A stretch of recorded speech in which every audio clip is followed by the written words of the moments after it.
Hello everyone, welcome to our HTML tutorial series. In this video, we are going to learn about HTML form attributes. HTML forms are used to collect information from users. For example, registration forms, login forms, contact forms, and online application forms. In this image, we can see a user registration form created using HTML.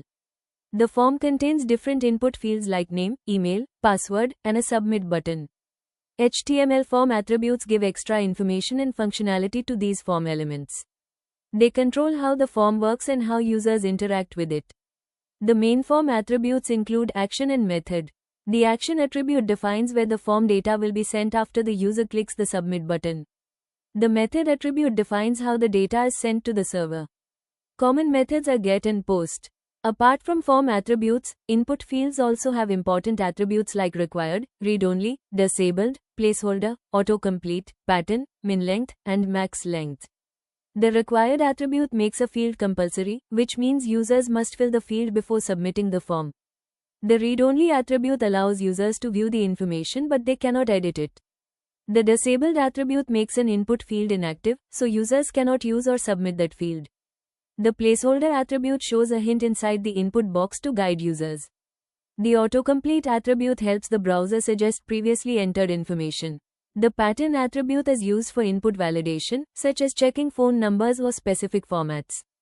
The min-length and max-length attributes control the minimum and maximum number of characters allowed in an input field. By using these attributes together, developers can create professional, user-friendly, and properly validated HTML forms. In the upcoming lessons, we will learn each attribute individually with coding examples and practical demonstrations. Welcome. In this video, we will learn about HTML form validation. HTML forms collect information from users, such as names, email addresses, passwords, and phone numbers. When a user clicks the submit button, the form sends data to the server.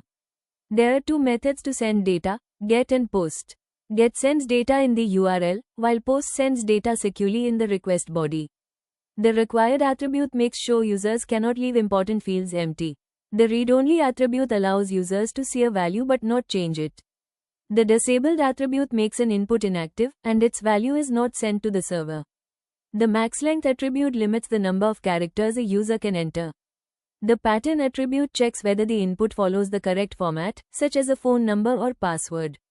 Browser autocomplete helps users by suggesting previously entered information.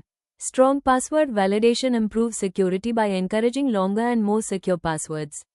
Using HTML validation creates forms that are secure, user-friendly, and easy to use. Thank you for watching.